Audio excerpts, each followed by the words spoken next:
Shalom, selamat malam Bapak Ibu Saudara yang dikasihi Tuhan, Jemaat Mezbah Doa dimanapun berada pada malam hari ini. Mari kita mau sama-sama datang pada Tuhan, kita mau bersyukur, kita mau menyembah Tuhan malam hari ini. Jikalau Tuhan masih memberikan kita kesempatan untuk kita boleh datang membangun mezbah, mari kita sama-sama mau menikmati kasih Tuhan, mau menikmati hadirat Tuhan malam hari ini. Mari kita sama-sama satukan hati kita berdoa. Tuhan Yesus, terima kasih buat malam hari ini ya Tuhan, di mana kami masih diberikan kesempatan Tuhan untuk kami boleh datang menyembah Engkau. Kami mau biarlah hadirat Tuhan memenuhi setiap kami dimanapun kami berada pada saat ini ya Tuhan. Biar Roh Kudus-Mu yang menaungi, melingkupi setiap kami. Percaya Tuhan, saat kami merindukan Engkau, saat kami haus dan lapar akan Tuhan, maka kami akan dipuaskan oleh kasih-Mu ya Tuhan. Terima kasih Tuhan. Walaupun saat ini mungkin ada kondisi, ada beban di dalam kehidupan kami, mungkin terasa berat, tapi kami percaya tangan Tuhan selalu menopang kami. Dan mungkin ada saat-saat ada di jalan yang buntu, kami percaya Tuhan, cahaya-Mu yang selalu menerangi setiap kami. Mari sama-sama kita mau datang pada Tuhan malam hari ini dengan satu sikap hati yang benar, dengan kesungguhan hati. Kita mau puji, mau sembah Dia. Jesus, Jesus, Jesus. Rindukan Tuhan malam hari ini, sebab Dia terlebih rindu untuk memberkati setiap kita, untuk melakukan setiap mujizat-Nya yang masih terjadi. Ketika hidup terasa berat, tangan-Mu Tuhan selalu menopangku. Di saat jalan terasa buntu, cahaya-Mu Tuhan selalu terangiku. Mujizat-Mu masih terjadi tiap hari. Kami percaya mujizat-Mu masih terjadi setiap hari, selalu terjadi. Jesus. Haleluya. Mari sama-sama. Ketika hidup terasa berat, tangan-Mu Tuhan selalu menopangku. Amin. Terima kasih Tuhan. Di saat jalan terasa buntu, cahaya-Mu Tuhan selalu terangi kami, selalu terangiku. Mari dengan segenap hati kita, mujizat-Mu masih Amin. terjadi. Amin. Kami percaya Tuhan Yesus. Tiap hari selalu terjadi mujizat-Mu masih terjadi setiap hari selalu terjadi mujizat-Mu masih terjadi tiap hari selalu terjadi. Amin, amin. Mujizat-Mu masih terjadi setiap hari selalu terjadi. terjadi. Mari lebih lagi, mukjizat-Mu masih terjadi. Kami percaya Tuhan bahwa mukjizat-Mu masih terjadi. Selalu terjadi mukjizat-Mu masih terjadi setiap hari. Setiap hari Selalu terjadi.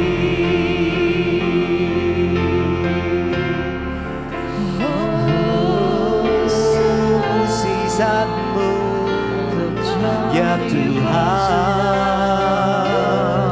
masih terjadi.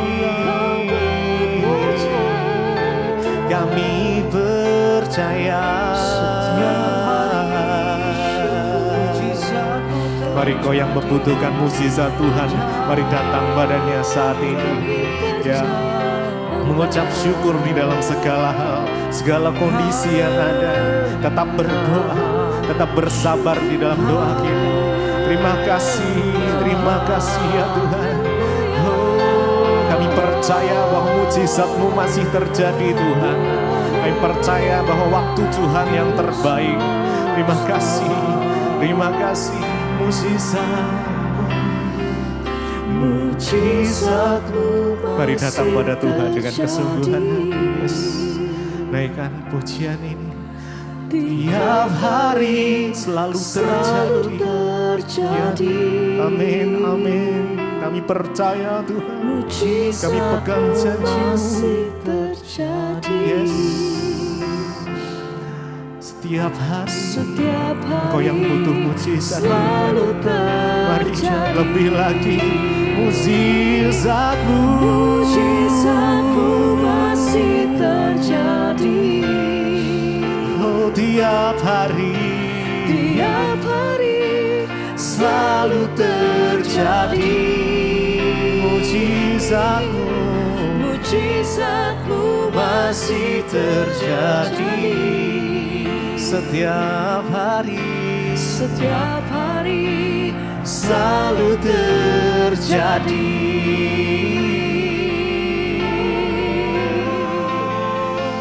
Yang kami percaya, Haleluya.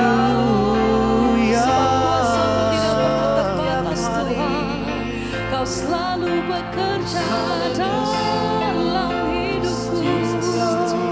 Dengan hati yang percaya kami nyatakan Tuhan bahwa kami percaya penuh Engkau yang sanggup melakukan segala perkara. Tidak ada yang mustahil bagimu Tuhan. Haleluya.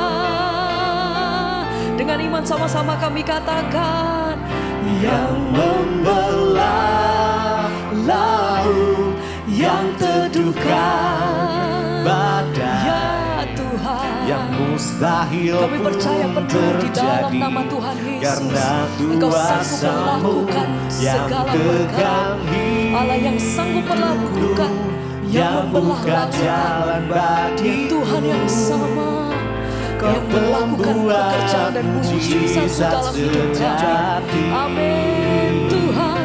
yang membelah laut, yang teduhkan badai, yang mustahil pun terjadi, karena kuasa-Mu Kau pegang hidupku, yang buka jalan bagiku.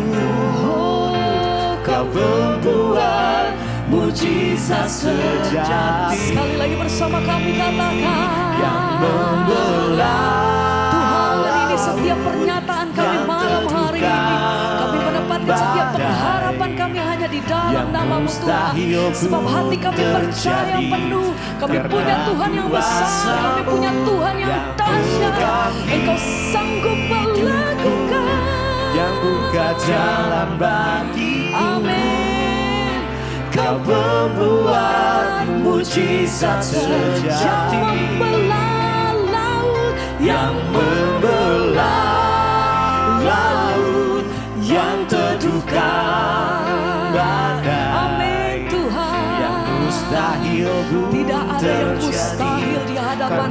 kuasa Sebab itu hati kami percaya, kami penuh berpegang di dalam tangan-Mu Tuhan. Haleluya, Kau pembuat mujizat sejati. Yesus, sebab kuasa kasih-Mu tidak pernah berhenti sampai hari ini Tuhan. Kuasa-Mu nyata memulihkan, menyembuhkan, membawa setiap hati kami lebih dalam mengenal Engkau, menerima mujizat lebih mujizat dalam hidup kami. Dengan hati yang teguh kami mau nyatakan, satu-satunya yang kami sembah dalam hidup kami hanya di dalam nama Tuhan Yesus. Sekali lagi bersama-sama kami nyanyikan pujian kami. Yang membelah laut, yang teduhkan badai, yang mustahil pun terjadi karena kuasa-Mu yang pegang hidupku, yang buka jalan bagiku. Kau pembuat mujizat sejati, yang membelah, yang teduhkan badai, yang mustahil pun terjadi karena kuasa-Mu yang pegang hidupku, yang buka jalan bagiku. Kau pembuat mujizat sejati.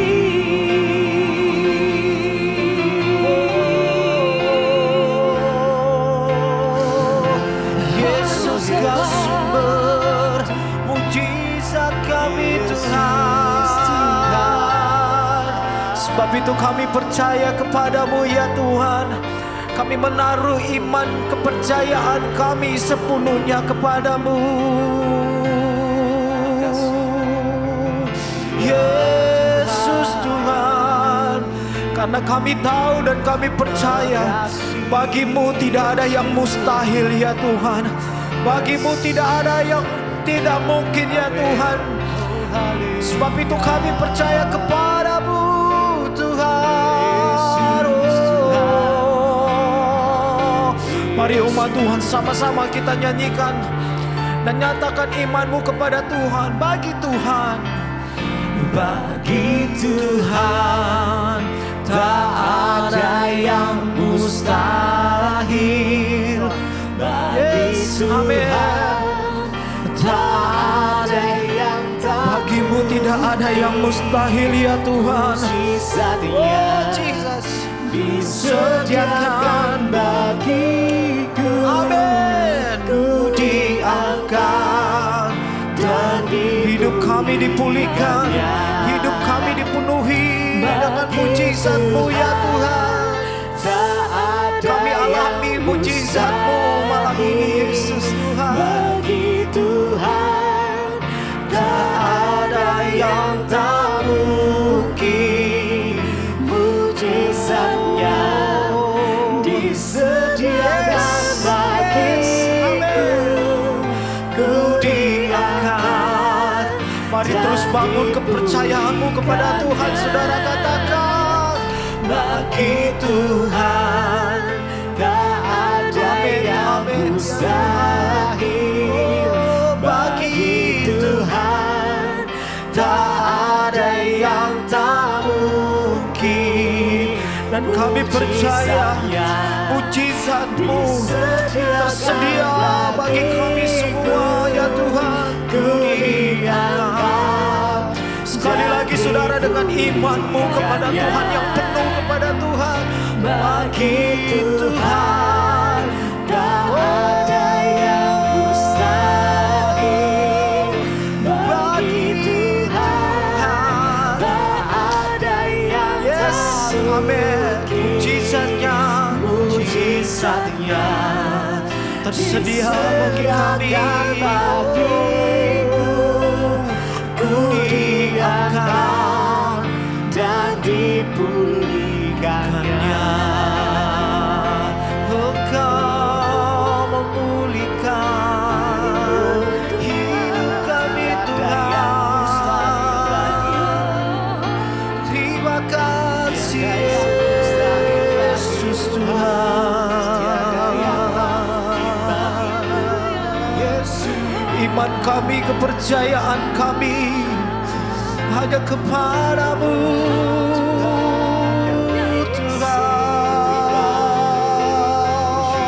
Tuhan.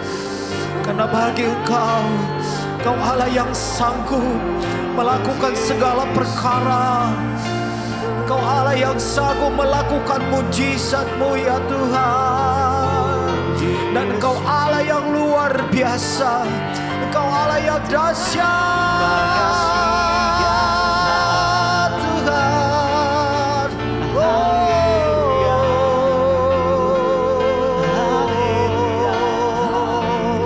Mari umat Tuhan bangun imanmu kepada Tuhan. Sama-sama katakan bagi Tuhan.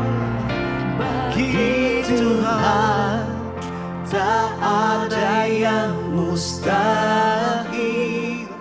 Bagi Tuhan tak ada yang tak mungkin. bagi manusia Mujizatnya banyak hal yang mustahil. disediakan bagiku. Tapi bagi Engkau segalanya mungkin ya Tuhan. Dan Sekali lagi katakan bagi Tuhan. bagi Tuhan tak ada yang mustahil. Kau kerjakan malam ini Tuhan. Bagi Tuhan tak ada Dan mujizat-Mu yang tak mungkin. terjadi bagi kami. Mujizatnya disediakan bagiku. Kau angkat Ku kami, diangkat Kau pulihkan kami ya Tuhan. pulihkannya. Bagi Tuhan, bagi Tuhan, Tak ada yang mustahil. bagi Tuhan, tak ada yang tak bagimu segalanya mungkin ya Tuhan. Walaupun kami terkadang putus asa, tetapi Engkau mengangkat kami. Engkau memulihkan kami ya Tuhan. dan dipulihkannya.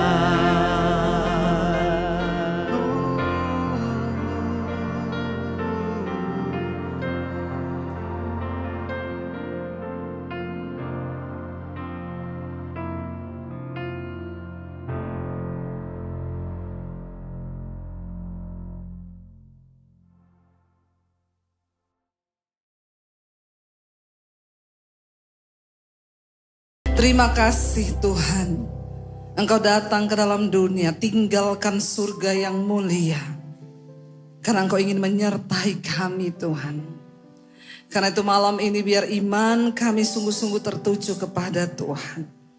Apapun yang sedang kami jalani hari-hari ini, kami mau percaya Tuhan menyertai kami. Sampaikan pesan-Mu malam ini Tuhan. Urapi hamba-Mu yang tidak ada apa-apanya ya Roh Kudus. Kami percaya ketika Tuhan menyertai kami, Kau beri kami kekuatan Tuhan. Kau beri kami penghiburan, Kau beri kami kekuatan untuk bertahan dalam setiap keadaan. Kami percaya jika Tuhan yang menyertai kami, maka Engkau mampukan kami untuk menggenapi kehendak-Mu dalam hidup kami. Kami buka hati bagi firman Tuhan. Yang percaya Tuhan di tengah kita memberkati kita, katakan bersama. Amin. Tepuk tangan buat Tuhan. Sorak-sorai. Luar biasa wanita-wanita GSJS. Silakan duduk. Ibu-ibu yang terkasih, shalom.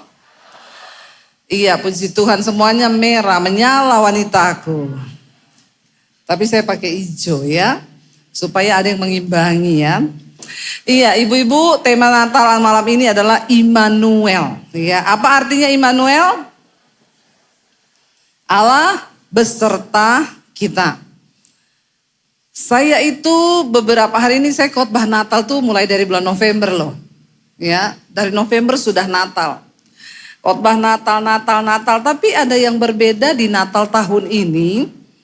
Ketika saya belajar tentang Natal itu, ternyata berita Natal itu di dalam Alkitab itu bicara tentang kesengsaraan, tentang penderitaan. Ya, karena jujur saya agak sedih di Natal ini. Kenapa? Karena jadwal yang begitu padat. Saya bilang sama suami saya ini nggak sempat beli baju baru. Jadi saya nih khotbah pakai baju yang lama-lama semua yang saya pakai. Ya, agak sedih saya. Tapi ketika saya mempersiapkan khotbah tentang Natal, ya saya sedikit terhibur karena ternyata memang Natal itu bukan bicara tentang baju baru. Natal itu nggak bicara tentang tas baru. Natal itu nggak bicara tentang sesuatu yang baru, tapi Natal tuh bicara tentang bagaimana kita menjalani hidup ini dan kita tetap percaya bahwa Dia sudah lahir dan Dia menyertai kita, saudara. Amin. Jadi saya terhibur, gak apa-apa lah ya. Jadi tolong jangan di komen, Ibu Debbie kok bajunya Natal yang tahun lalu sampai sekarang kok gak diganti-ganti. Masalah buat lo. Ya. Baik, kita buka bersama yuk. Matius pasal yang pertama ayat yang ke-18 mulai. Judul perikopnya kelahiran Yesus Kristus. Ayat 18 di sana berkata, Matius 1 ayat yang ke-18. Kalau ada Alkitabnya buka, tapi kalau enggak baca di sini. Kita secara bergantian sampai ayat yang ke-25. Saya baca ayat yang ke-18. Kelahiran Yesus Kristus adalah seperti berikut. Pada waktu Maria ibunya bertunangan ya dengan Yusuf, ternyata ia mengandung dari Roh Kudus sebelum mereka hidup sebagai suami istri. Ayat 19.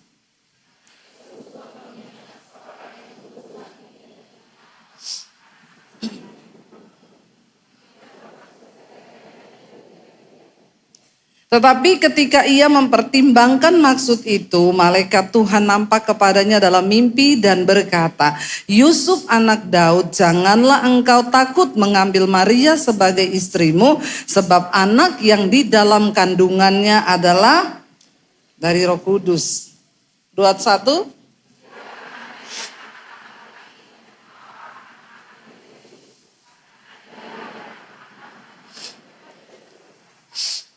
Hal itu terjadi supaya genaplah yang difirmankan Tuhan oleh Nabi. 23.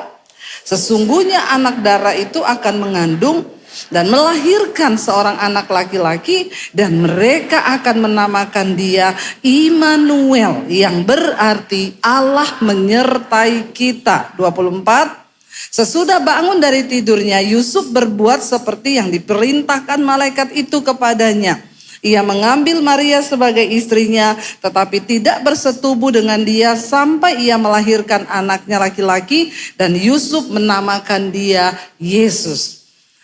Ya, saya menyampaikan khotbah Natal tentang kalau kita belajar dari pertama kali bagaimana malaikat menampakkan diri kepada Maria dan berkata, "Hai Maria, engkau adalah wanita yang dipilih Tuhan, kasih karunia itu turun ke atasmu, engkau akan mengandung."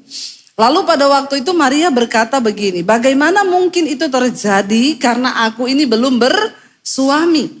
Arti kata dari bagaimana mungkin itu bisa terjadi, ada begitu banyak pertimbangan dalam diri Maria yang berkata, ya nggak mungkin lah, saya kan belum menikah, bagaimana mungkin ya nanti saya bisa hamil kalau saya tidak bersetubuh dengan seorang laki-laki. Ya, Maria punya banyak pemikiran dalam pikirannya, kalau saya ini nanti hamil dari Roh Kudus, lalu bagaimana mungkin Yusuf akan percaya bahwa itu anak dari Tuhan. Coba kita sedikit merenung ya, seolah-olah kita ini menjadi Maria. Itu enggak mudah loh. Dia harus menanggalkan egonya, nanti orang bilang dia perempuan nakal, nanti orang akan berkata dia perempuan yang tidak beradab, karena pada zaman itu adatnya sangat ketat. Yusuf dan Maria sudah bertunangan, tapi mereka tidak boleh bersetubuh. Karena kalau kedapatan pada waktu itu orang belum menikah bersetubuh bisa mati dirajam pakai batu. Ya kalau sekarang kan banyak bayi ajaib, belum nikah tapi sudah lahiran. Ya enggak, ya. Banyak sekarang. Ya, dan itu bukan dari Roh Kudus, tapi roh kuda liar. Tapi pada zaman itu enggak bisa begitu. Ini adalah sesuatu yang mutlak, yang sakral. Kalau sampai ketahuan mereka bersinah sebelum mereka menikah resmi, maka hukumannya rajam pakai batu sampai mati. Menurut ibu-ibu di hati Maria takut enggak? Takut. Kalau sampai orang tuduh dia hamil di luar nikah, belum, ya saya bisa bayangkan tiba-tiba saya tunangan sama suami saya. Lalu saya hamil dari Roh Kudus, terus saya jelaskan sama suami saya, sama calon saya nih hamil loh, tapi Roh Kudus yang menghamili saya. Ya kira-kira dia bisa percaya enggak saudara? Itu sesuatu yang mustahil.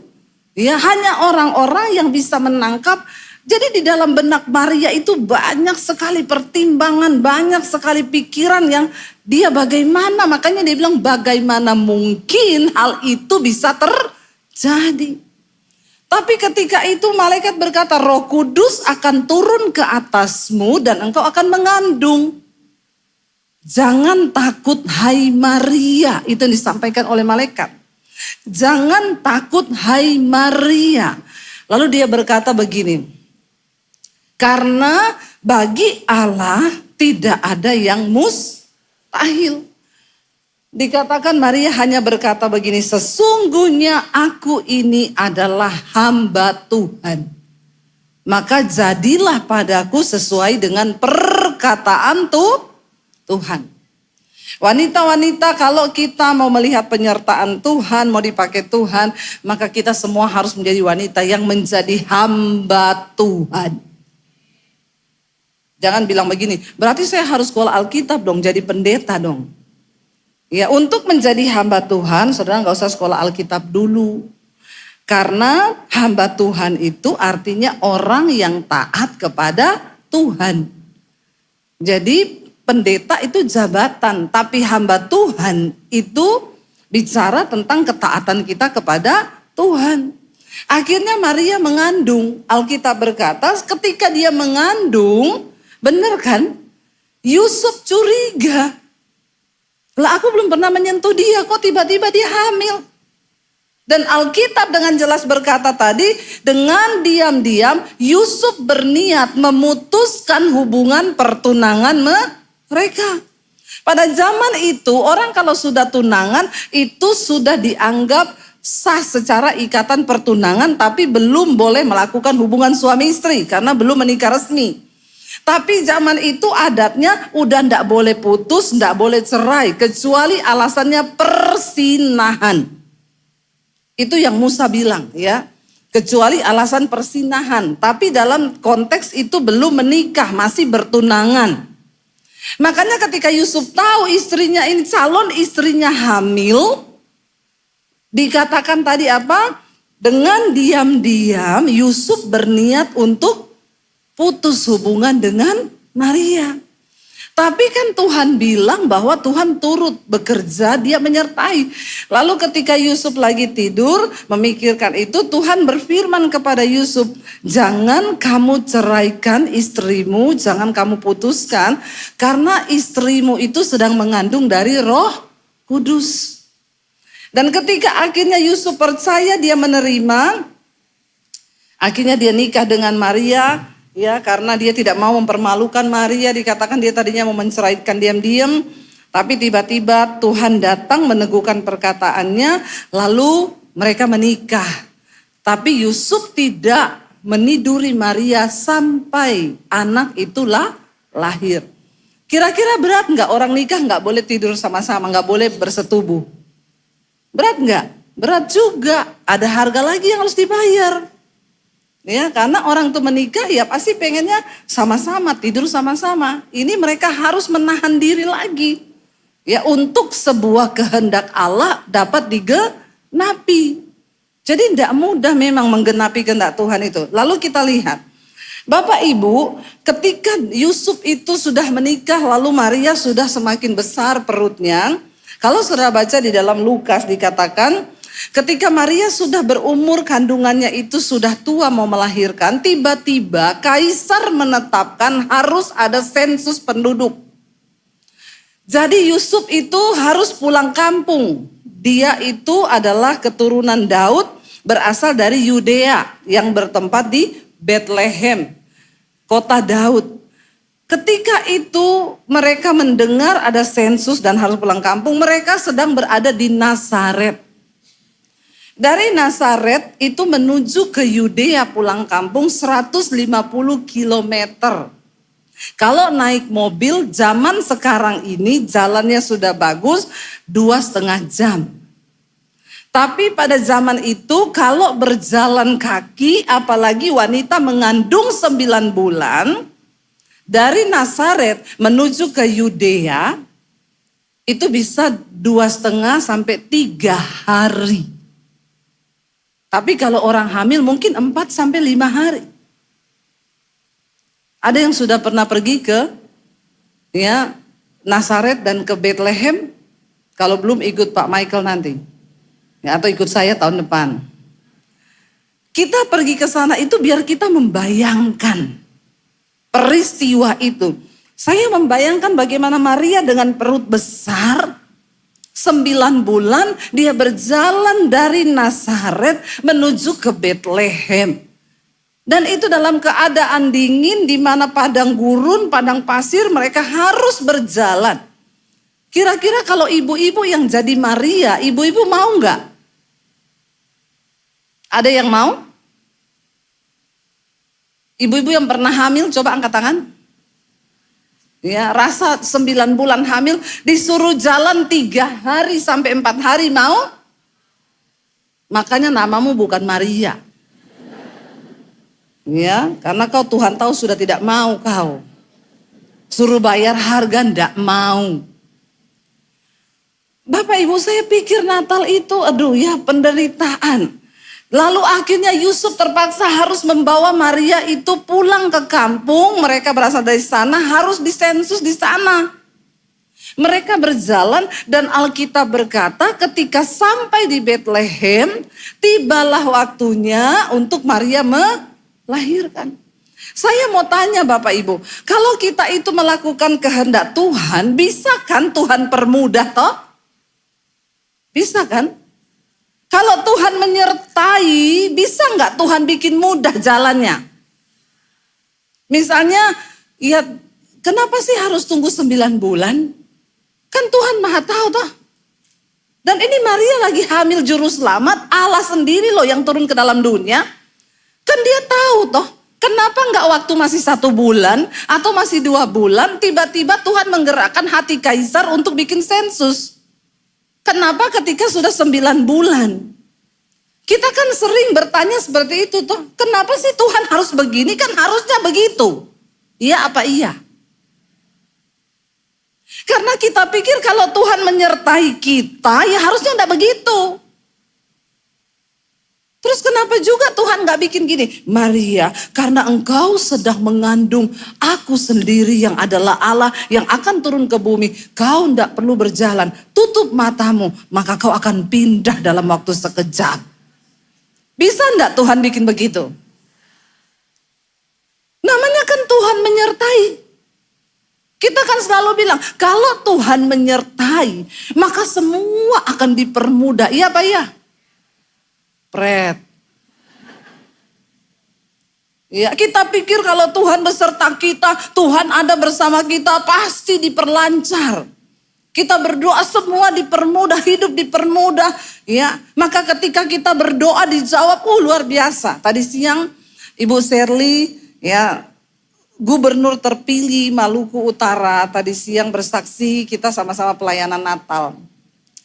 Dia tuh bilang begini, waktu dia dengan suaminya lagi kampanye, kita semua tahu tiba-tiba kapalnya meledak. Dan Ibu Shirley terlempar dari kapal, suaminya juga terlempar.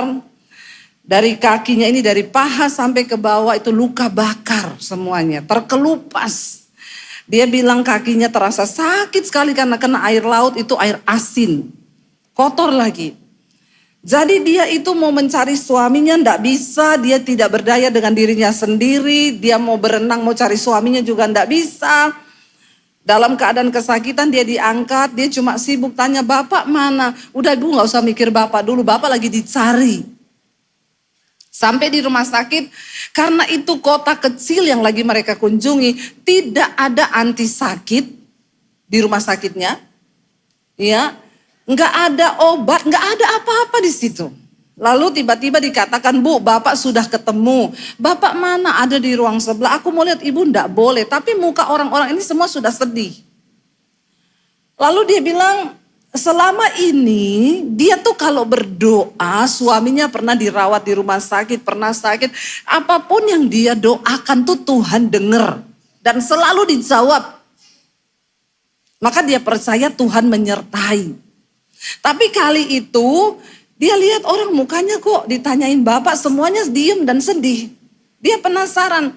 Dia bilang bayangkan kakinya itu telapaknya semua terkelupas semua karena luka bakar itu sakit. Dia sampai beberapa kali pingsan karena menahan sakit. Bayangkan tuh Bapak Ibu. Dia ketika lihat muka orang-orang itu sudah gak benar, dia jalan, dia turun dari tempat tidur dengan kaki yang terseok-seok. Mereka bilang, ibu jangan, aku mau lihat bapak di ruang sebelah. Jadi dia pergi lihat suaminya, ketika dia lihat dia bilang masih ada napasnya satu-satu. Tapi karena gak ada alat, orang hanya pompa dari perut. Ya untuk bikin napas buatan terus. Dia bilang disitulah saya berdoa dengan seluruh kekuatan iman yang aku punya.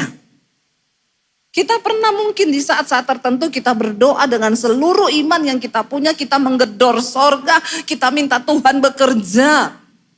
Dia bilang dia menangis di situ, dia tertelungkup. Dia bilang Tuhan dengan semua imanku aku minta selamatkan suamiku.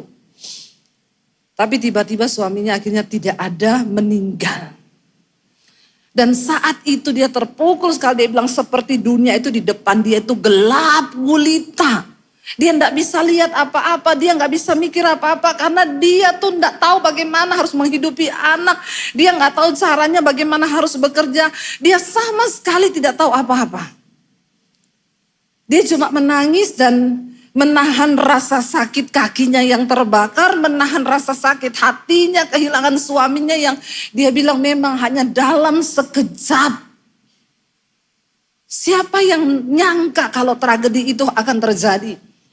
Jadi dia bilang yang ada hari itu hanya dia menyalahkan dirinya. Kenapa kita pergi ke situ? Kenapa ini enggak begini? Kenapa enggak begitu?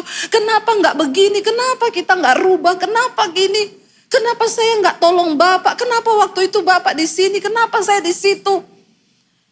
Berkecamuk dan dia tidak bisa terima keadaan itu. Dia tidak bisa nerima dan dia tidak bisa berdamai. Dia menyalahkan dirinya terus dan menyalahkan keadaan.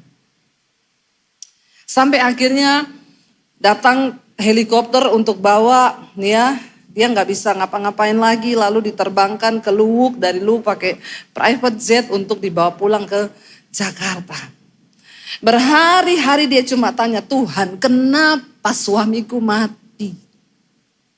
Kenapa Tuhan? Kenapa? Kenapa dan kenapa? Harusnya enggak begitu Tuhan. Masih banyak mimpi. Seolah-olah langkahnya terhenti saat itu juga. Dan dia enggak tahu mau buat apa saudara. Ya, sampai akhirnya dia bilang dia berdoa terus. Dia berdoa mencoba memahami. Dia cuma dapat satu kata-kata dari Tuhan yang Tuhan tuh bilang, lebih baik kamu tidak mengerti daripada kamu tidak percaya. Jangan coba bertanya tentang kedaulatan Tuhan. Jangan coba protes tentang kedaulatan Tuhan dalam hidup ini.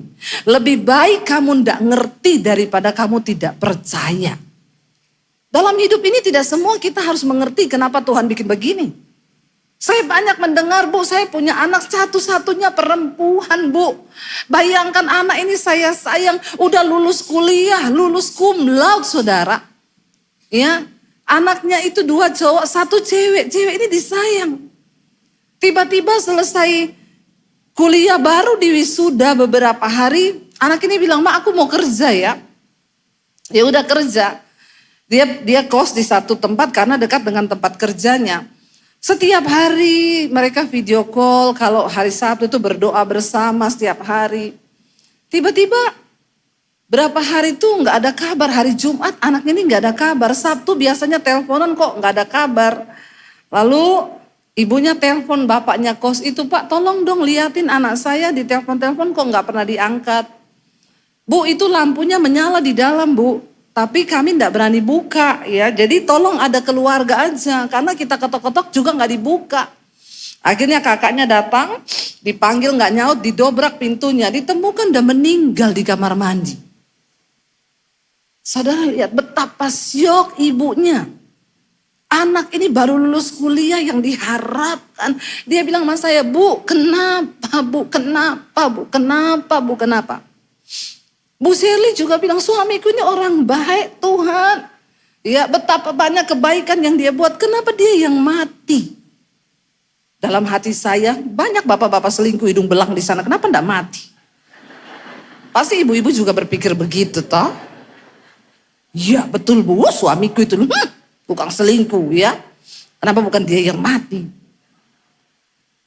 Jadi Bapak Ibu, kita ini seringkali ada hal-hal memang yang kita tuh enggak perlu ngerti. Sudah berhenti bertanya, berhenti komplain, berhenti memprotes kedaulatan Tuhan. Inilah hidup. Dia tiap hari bertanya sampai akhirnya nggak bisa tidur. Dia juga kecewa, terus menyalahkan diri. Dan inilah intimidasi iblis.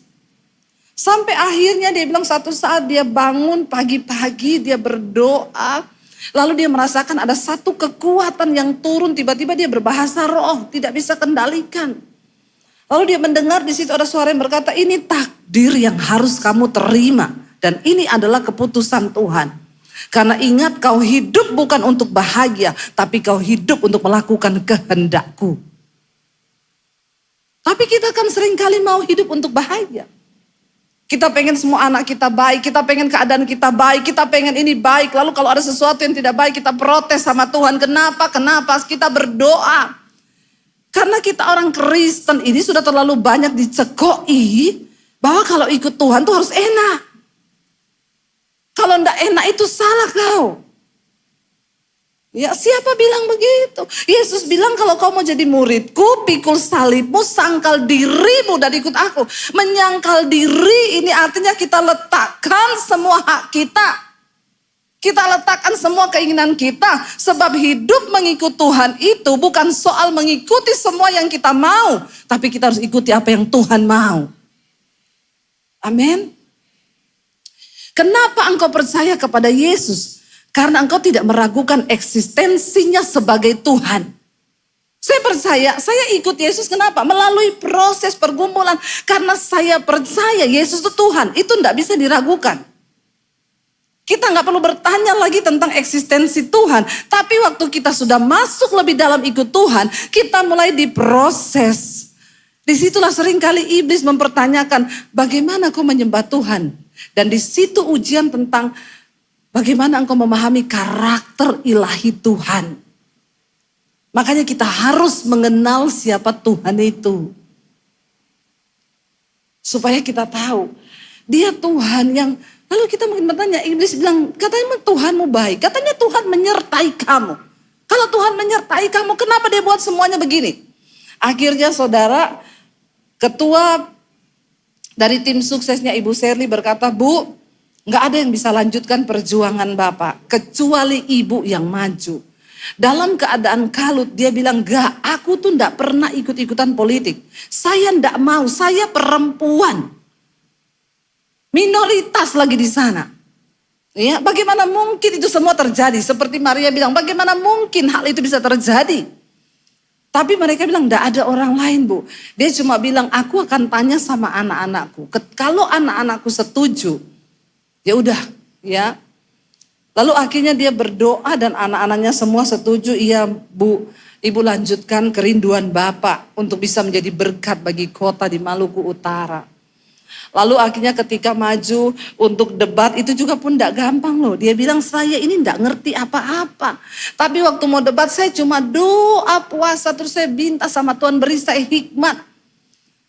Akhirnya sudah mau kampanye saudara. Bahkan beberapa orang dari tim sesnya bilang, Bu harus pakai uang. Di Indonesia ini kalau enggak pakai ini enggak bisa. Dia bilang enggak, perjuanganku ini bukan aku yang mau. Tapi Tuhan yang mau. Kalau Tuhan yang mau, kita enggak usah pakai cara-cara kotor begitu. Maka Tuhan yang akan beri kemenangan. Enggak usah menghalalkan cara apa supaya begini. Enggak, saya enggak mau dia bilang. Lalu ketika kampanye dia tanya, saya tidak akan kasih kalian duit. Kalau saya nggak kasih duit, apakah kalian tetap pilih saya? Mereka teriak, iya pilih. Saudara tahu, kemenangan yang dari Tuhan itu luar biasa. Dia minoritas, ya perempuan, dan ya itulah Tuhan. Kita tidak mengerti. Ya, dan saya bilang terlalu mahal harga yang dia jalani, tapi nggak ngerti apa yang sedang terjadi dengan hidup. Bagaimana Tuhan mengambil suaminya begitu saja, kayaknya tidak bisa diterima. Yusuf kalau mau berkata, Tuhan kami ini sedang melahirkan anak yang Tuhan katakan dia akan dinamai Immanuel. Yang artinya Allah menyertai. Nah kalau Allah menyertai kenapa begini? Lalu mereka berjalan sampai di Bethlehem, tidak ada penginapan, semua penuh. Mungkin karena orang semua lagi pulang sensus, pemilihan umum. Begitu kayaknya. Pendaftaran kembali penduduk. Semua penginapan penuh dan Alkitab bilang gak dapat tempat. Terpaksa dia melahirkan di kandang loh. Dan bayi itu ditaruh di palungan. Dia kan Tuhan yang punya dunia. Masa Tuhan gak bisa? Mungkin Maria dan Yesus bertanya, katanya kita ini melahirkan anak Tuhan ya dari Roh Kudus loh. Terus Allah menyertai loh. Kenapa di kandang? Bukankah Tuhan bisa bikin mujizat? Tenang. Walaupun penginapan penuh, nanti ada orang kaya yang akan jemput kau dengan Alphard. Lalu dia bawa kau ke rumah sakit mitra keluarga. Dan di sana nanti kau akan melahirkan. Ya, kenapa tidak terjadi itu? Kenapa Maria tidak mengalami yang enak-enak? Dia sedang mengandung anak Allah yang maha tinggi loh. Bukan cuma itu, akhirnya lahir anak itu. Saya bilang, saya dulu waktu melahirkan anak pertama, saya juga enggak punya duit. Tapi enggak ada dalam benak saya dan suami, nanti lahiran di kandang mana ya? Enggak ada. Ya walaupun cuma puskesmas, kami berusaha lah ya. Karena kami pengen beri buat anak itu yang terbaik. Tapi dia Tuhan loh. Maria dan Yusuf pun tidak akan sengaja melakukan itu. Karena zaman itu juga belum ada USG, Maria nggak tahu juga kapan waktunya melahirkan. Pokoknya dia jalan, tiba-tiba mau melahirkan. Orang kalau mau lahiran kan nggak bisa ditahan toh. Kecuali orang sesar. Tapi ibu-ibu zaman dulu kita belum ada operasi-operasi itu. Ya kita melahirkan tuh kan ya. Saya juga bingung kenapa anak-anak sekarang nggak bisa ya lahir normal ya. Kata mereka kami mematahkan kutuk Adam dan Hawa. Yaitu sakit melahirkan. Saya dulu waktu melahirkan anak pertama saya masuk rumah sakit tengah malam, sudah pecah ketuban, saya sudah dinaikkan di tempat tidur. Ya saya bilang, suster saya udah sakit banget, saya sakit perut, saya melahirkan. Ibu jangan dulu ya. Itu baru buka 1 loh, dokter juga belum datang, ibu tunggu dokter. Suster tapi saya sudah tidak tahan, suster saya sakit banget. Jangan ngeden, nanti nek ngeden di Solo itu ya. Nek ibu ngeden terus luka malah bahaya loh. Tahan. Dalam hatiku ki, suster yang melahiran ini aku apa kui? Ini tuh aku yang rasa udah mau keluar anak ini. Nggak bisa, dokter belum datang, ibu tahan. Saya jengkel saudara. Saya ditinggal sendirian di situ. Saya angkat kaki saya bilang, suster. Tiba-tiba susternya datang, kepalanya udah di luar. Ya ampun, dia ambil kaos tangan saudara. Pas dokter masuk di pintu, saya bilang, kan saya yang mau lahiran, bukan kau, saya yang rasa. Akhirnya tuh anak keluar sendiri. Ya, bahkan suami saya lagi pelayanan lagi. Ibu, bapak juga belum datang. Dia nggak bakal masuk lagi kalau bapaknya nggak datang. Yang penting ini udah lahiran dulu. Lahir saya ini aku rasa udah mau keluar. Disuruh tahan. Lah bagaimana orang mau melahirkan disuruh tahan? Itu yang dialami Maria. Lagi jalan, ndak ada tempat penginapan, ya dekatnya sama kandang. Jadi berhenti di Mungkin juga karena dia kecapean jalan itu ya.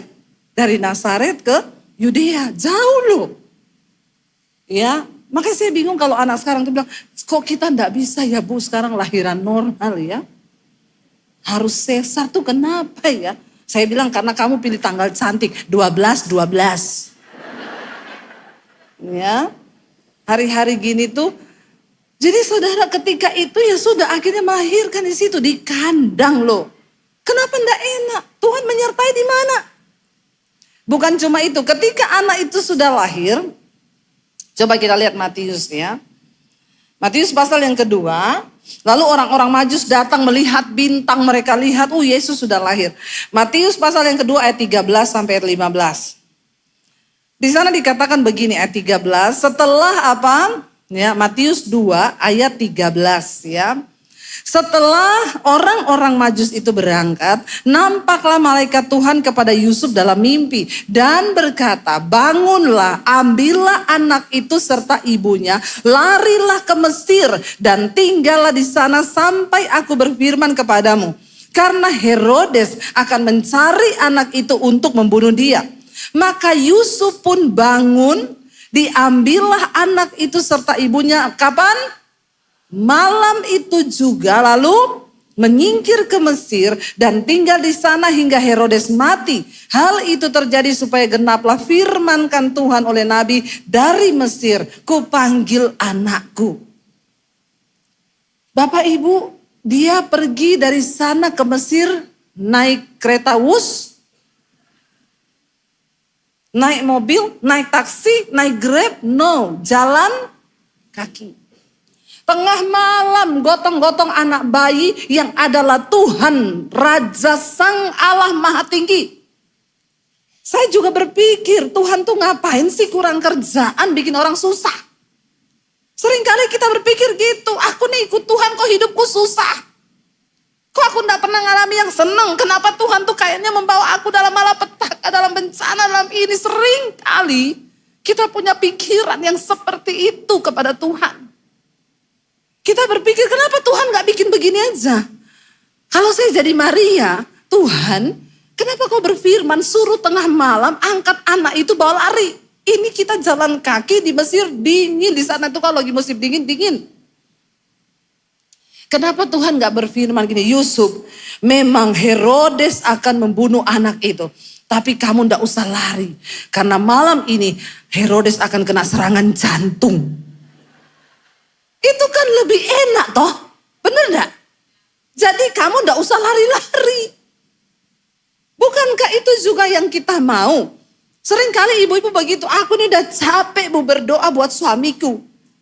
Udah capek gak tobat-tobat. Jadi sekarang saya ganti doanya Bu apa? Tuhan cabut nyawanya. Kita nih seringkali kepengen yang gampang saja. Aku udah capek bergumul, aku udah lelah Bu, aku pengennya begini aja. Ibu-ibu, kita memang gak suka proses, tapi ingat Tuhan itu mencintai proses. Karena hanya lewat proses iman kita menjadi kuat. Sebab tidak ada orang hebat yang dihasilkan dari kemudahan. Orang hebat semua dihasilkan lewat air mata, pergumulan, tantangan, dan badai hidup yang besar. Kenapa seorang kapten dikatakan hebat? Karena dia pernah mengalami badai gelombang di tengah laut. Kenapa pilot dikatakan berpengalaman? Karena dia sudah beberapa kali mengalami turbulence dan dia lolos ketika dia berusaha untuk membawa atau ya menerbangkan pesawat. Bagaimana kita dikatakan punya iman yang kuat di hadapan Tuhan? Waktu engkau berhasil keluar dari setiap tantangan hidupmu, menerima setiap takdir Tuhan di hidup kita. Dan berkata, Tuhan, engkau baik bagiku. Waktu Tuhan menyertai bukan berarti tidak ada masalah. Waktu Tuhan menyertai bukan berarti tidak ada tantangan. Justru di balik tantangan itu Tuhan mau membawa kita semakin percaya dan melihat Dia dan mengenal Dia. Bahkan kita mau menggenapi rencananya. Jangan menyerah Bapak Ibu. Hari ini mungkin engkau berkata terlalu berat Tuhan. Terlalu berat. Tapi saya mau bilang penyertaan Tuhan itu sempurna. Tuhan gak pernah berjanji tidak akan ada badai. Tuhan gak pernah berjanji tidak akan ada hujan. Tuhan gak akan berjanji tidak ada masalah dalam hidupmu. Tapi Dia berjanji, sekalipun engkau berada dalam badai, Dia menyertaimu. Katakan, amin. Dia menyertaimu. Saya dulu sering kali ketika di pesawat badai, saya tengking badainya dalam nama Yesus. Badai pergi kau. Tuhan buat alam ini menjadi tenang. Tidak terjadi, badainya makin besar. Lalu saya bertanya, Tuhan saya sudah tengking-tengking loh. Kenapa Dia tidak pergi? Tuhan bilang, jangan kau tengking badainya, tengking dirimu. Minta ketenangan sekalipun kau di tengah badai.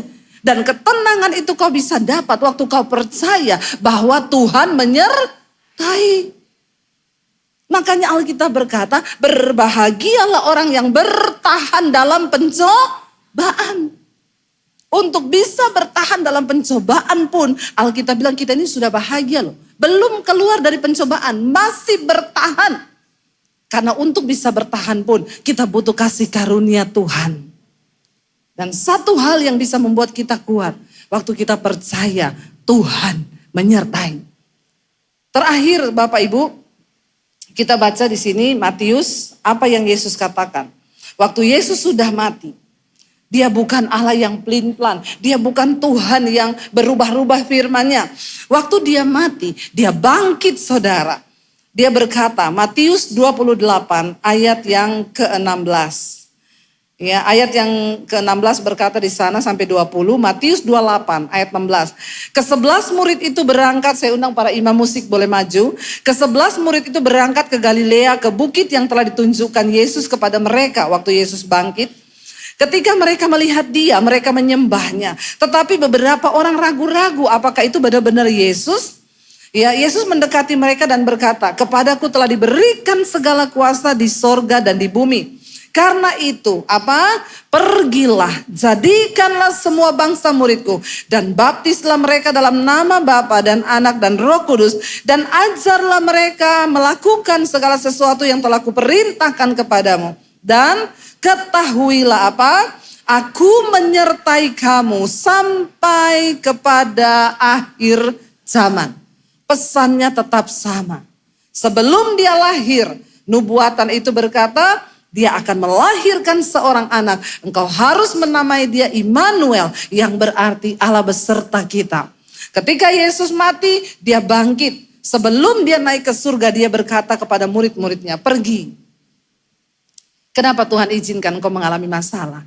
Supaya engkau punya kesaksian yang dapat kau ceritakan pada orang lain. Dan itu salah satu cara engkau menjadikan orang lain murid Kristus. Karena kesaksian hidup kita itu berbicara lebih keras daripada sekedar perkataan kita. Berapa banyak pun teori firman yang kau hafal, tidak akan pernah bisa sebanding dengan perkataan kesaksian di mana engkau berkata, aku mengalami Tuhan. Di mana engkau bisa berkata, di dalam badai yang hebat Tuhan menyertaiku. Dan itu cukup. Bapak Ibu, saya mau katakan akhir zaman. Biar di Natal ini kita diingatkan kembali. Ayo, di gereja ini masih ada tempat yang kosong. Kau pergi dan bawa jiwa datang kepada Tuhan. Di luar sana ada begitu banyak wanita yang hidupnya sedang berjalan kepada kebinasaan. Mereka sedang tidak tahu arah. Mungkin itu tetanggamu, mungkin itu iparmu, mungkin itu kakakmu, mungkin itu sahabatmu. Bawa mereka kepada Kristus. Kalau ada temanmu yang datang dan berkata, suamiku tuh selingkuh. Kenapa lu diam aja, balas juga tahu selingkuh. Bertobat. Kalau ada temanmu yang lagi susah, ada masalah. Kau cuma cukup rangkul dia dan berkata begini, datang pada Yesus. Karena Dia Allah Immanuel yang menyertai. Waktu engkau sudah kuat menghadapi badai, menghadapi gelombang, menghadapi segala tantangan. Maka perkataanmu menjadi perkataan yang berkuasa. Imanmu menjadi iman yang berkuasa. Kita mau berkata hari ini, terima kasih Tuhan, Engkau Allah Immanuel yang menyertai kami. Kami tahu Tuhan, Engkau tidak pernah meninggalkan kami. Mari bangkit berdiri bersama saudara. Terima kasih Tuhan, ini hidup kami. Kami bawa hati dan hidup kami kepadamu. Buka hatimu di hadapan Tuhan, buka tanganmu, sembah Dia. Ini hidup kami Tuhan. Kami bersyukur Yesus. Apapun badai yang hari ini sedang kami jalani Tuhan. Bahkan di tengah ketidakmengertian kami Tuhan. Kami mau percaya Engkau Allah Immanuel yang memberi kekuatan. Bahkan kalau sampai hari ini kami masih ada Tuhan. Kami tahu semua karena anugerah-Mu Bapa. Terima kasih Yesus. Oh, kami berserah Tuhan. Kami berserah padamu Yesus. Ya Allah masih lama ya Allah.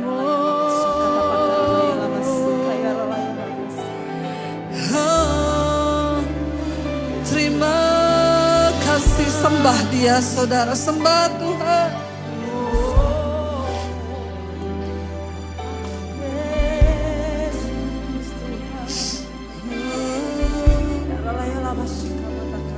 Terima kasih Tuhan.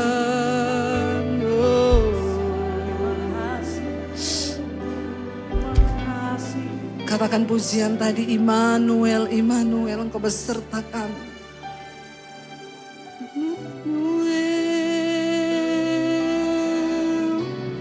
Immanuel,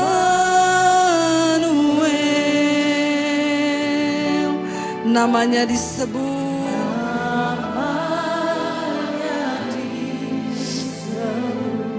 Immanuel, Engkau Allah yang beserta kami. Dengan iman katakan Allah serta. Allah serta dalam kita, namanya disebut.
Sekalipun saat ini kami sedang tidak mengerti dengan keadaan yang kami alami Tuhan.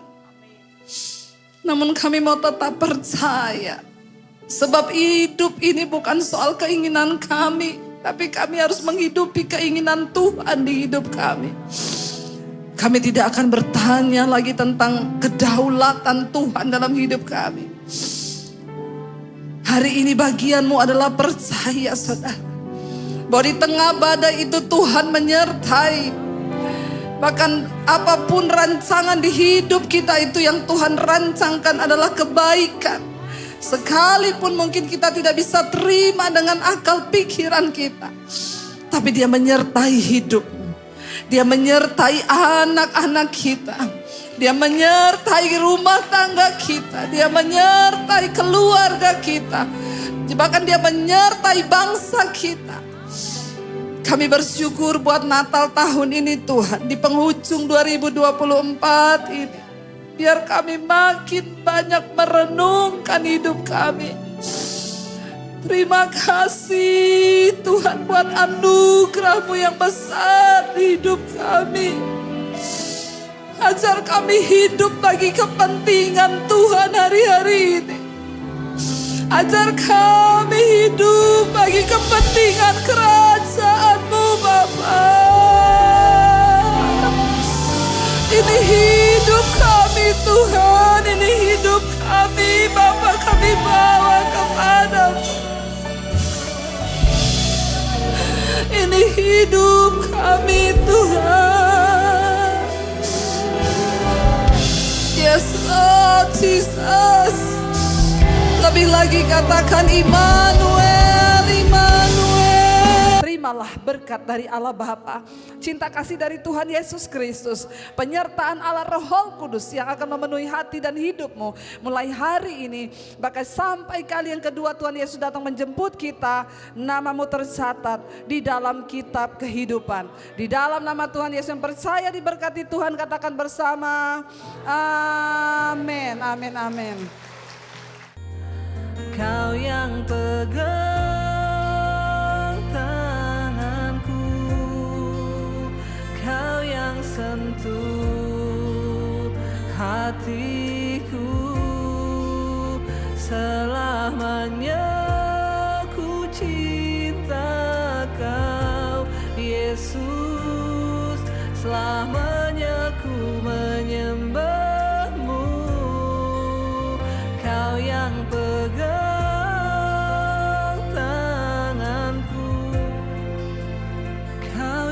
sentuh hatiku,